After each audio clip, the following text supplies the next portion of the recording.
Shalom à tous, Baruch Hashem, Ashrenu Matov Chalkenu. On reprend le Sefer Etz Hadarat. Rappelez-vous qu'on est dans ce chapitre qui aborde le secret qui se cache derrière le Midrash de la lune et du soleil au début de la création du monde. Et on a vu qu'en réalité, la réduction de la lune, quand Kadosh Baruch Hu, il a dit à la lune de réduire sa taille, en réalité, on a vu que c'était la notion de la tfila, de la emuna, que le soleil, ça représentait l'intellect, et que la lune, elle représente la foi et la prière. Et vous savez, la maison d'Hachem, le Beth Amikdash, comment elle est appelée par Hachem à travers les prophètes?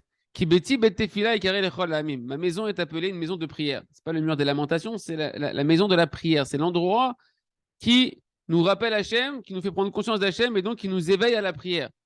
Et cette réduction de la lune, nous dit le Rav Shamarouch, notre maître Sheyechie, c'est en lui-même, la réduction de la lune, c'est en lui-même la destruction du Beth Amikdash, la notion de la destruction du Beth Amikdash. Pourquoi?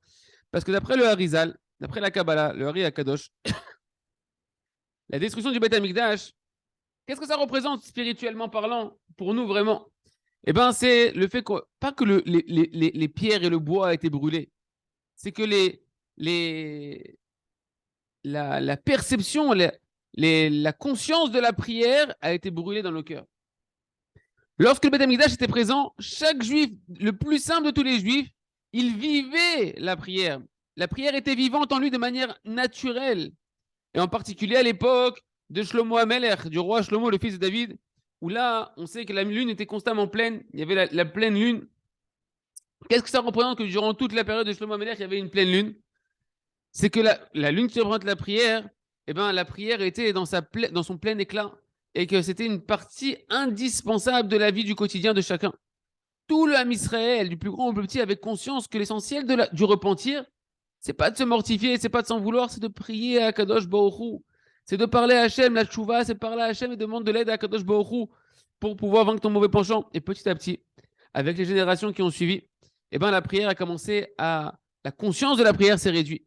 Les gens ont commencé à oublier l'outil, l'arme essentielle du juif qui est la prière. Que l'essentiel de la tchouva, du repentir, c'est la prière. Jusqu'à ce que tellement ça s'est oublié que a été brûlé le Beth Amikdash, parce que dans le cœur des hommes a été brûlée la conscience de la prière. Au moment où le Beth Amikdash était encore présent, l'essentiel de la prière, c'était la Hitbodedut. C'était de parler à Hachem dans sa langue maternelle. Chacun il parlait à Kadosh Baruch Hu de manière très naturelle, comme on parle avec son prochain. Comme c'est marqué d'ailleurs, c'est rapporté dans les halachot, dans les lois de la tfila, dans le Sefer du Rambam, dans le Perek Alev sur les lois de la prière. Le Rambam il dit là-bas que tout le monde fait la prière de la Torah, c'est parler à Hachem. Simplement, lorsque maintenant ont été brûlées les consciences de la prière, alors Ezra et son Beddin, son tribunal rabbinique, ont dû instituer le texte de la prière que l'on a aujourd'hui pour ne pas qu'on perde complètement la conscience de la prière. Et c'est ça que Chachamim nous disent dans Masechet Brachot, dans le Talmud de Babylone, dans le traité de Brachot, page 6, sur le verset qui est ramené dans Tehilim, Kerum Zulut Livne Adam. La Gemara nous dit c'est quoi Kerum Zulut Livne Adam? Que toute chose qui est élevée, Kerum, c'est-à-dire plus c'est élevé, Ke et Rum c'est élevé. Zulut, c'est quoi Zulut? Ça vient du mot Zilzul. Et bien plus une chose elle est élevée spirituellement, et plus le Yetzirara, il va faire que dans le cœur des hommes, ça va être méprisé. On va avoir une tendance, on n'a pas à se culpabiliser, à culpabiliser et à accuser les autres, c'est une tendance que le Yetzirara met dans le cœur de l'homme pour le libre arbitre, que plus quelque chose il est élevé, plus de manière naturelle, tu vas le mépriser pour ne pas que tu puisses y avoir accès facilement. Et la Gemara dit, c'est quoi la chose la plus élevée au monde et qui est pourtant la plus méprisée de tous les hommes? La prière. Pourquoi? Pourquoi la prière, elle est tellement méprisée aux yeux des hommes? Parce que on a oublié. On a oublié que l'essentiel du but de notre étude de la Torah, c'est de se rapprocher d'Hachem. On n'étudie pas une science, Ras Veshalom, quand on étudie la Torah. On cherche à connaître Hachem qui se dévoile dans la Torah. La Torah, elle doit amener l'homme à une émouna shlema, à une foi totale qui a rien à voir Kadosh Baruch Hu. Que l'homme puisse vivre une conscience pleine que sans Hachem, il est rien. Qui peut rien comprendre, rien percevoir, rien avancer sans Hachem. Et malheureusement, la Torah aujourd'hui, elle s'est répandue. Le Yetzirah a réussi à faire en sorte que la Torah est devenue un moyen d'acquérir une sagesse. Pourquoi? Parce que pour l'homme, en réalité, c'est tout le travail de l'homme. Ce n'est pas une accusation ni une culpabilité qu'on doit avoir, mais de comprendre que c'est ça notre mission. Pour l'homme, c'est difficile de reconnaître qu'il ne peut pas se débrouiller tout seul. L'homme a un Yetzer Hara par nature qui doit corriger, qui c'est ça tout son travail, de sortir de son ego, de comprendre que seul tu ne peux rien, tu n'es rien. De prendre conscience que tu as besoin du Créateur, c'est dur pour l'homme.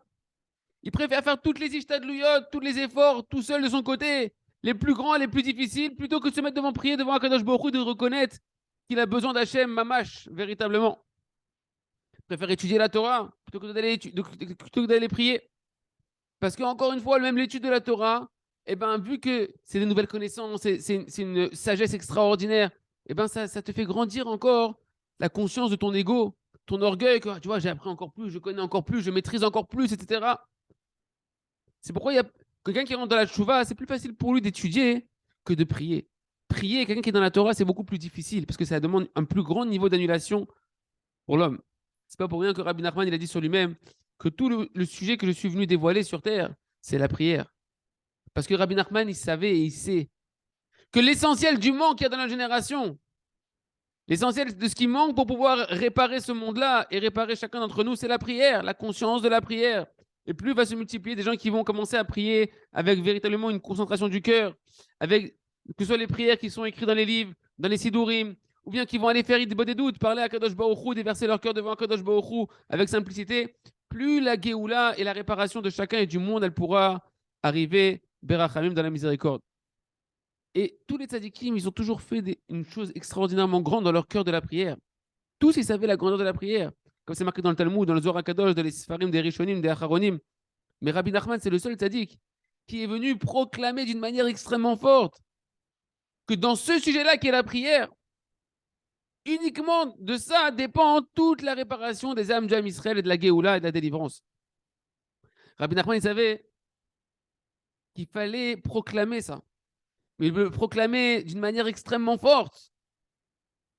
C'est-à-dire quoi? Ça représente quoi en fait ce travail-là de Rabbi Nachman? Eh bien, c'est de redonner à la lune, sortir la lune de sa petitesse, lui redonner sa plénitude, combler son manque, en renforçant les Neshamot du Ham Israël dans le sujet de la prière, dans le service divin de la prière, en donnant une valeur sérieuse à la prière, que ce soit les prières qui sont écrites dans les Sidourim, ou bien que ça là, il faut les dire, et il faut s'efforcer de les comprendre et les dire avec cœur et chaque fois de manière renouvelée. Ça, c'est le béaba de la prière, ou que ce soit, hein, eh ben, la tfila naturelle, la tfila qui est la hitbodedou, de parler à Hachem, de déverser son cœur Kadosh Baruch Hu avec ses mots. Que ça, Rabbeinu Akadosh, il a dit Rabbi Nachman de Breslev, que de parler à Hachem dans sa langue maternelle, Ima'ala Eliona Ugdula Minakol, c'est le niveau spirituel qui s'élève au-dessus de tous les autres niveaux. Sous-entendu que c'est ce qui peut amener l'homme à sa plus grande réparation, à sa plus grande proximité avec Hachem. Et Ratson que on soit mamash des véritables élèves de Rabbi Nachman, des tzadikim et de Rabbi Nachman de Breslev, et qu'on travaille tous les jours comme on le fait ensemble, la conscience de l'importance de la prière, de savoir que quand on travaille ce travail-là de la Emouna et de la prière, on reconstruit le Beth Amikdash à l'intérieur de nous, on amène notre Géoula sur nous et sur le monde entier, on amène notre réparation. Et Ratson Sheniskei Lekolze, Chazak, Venit Chazek.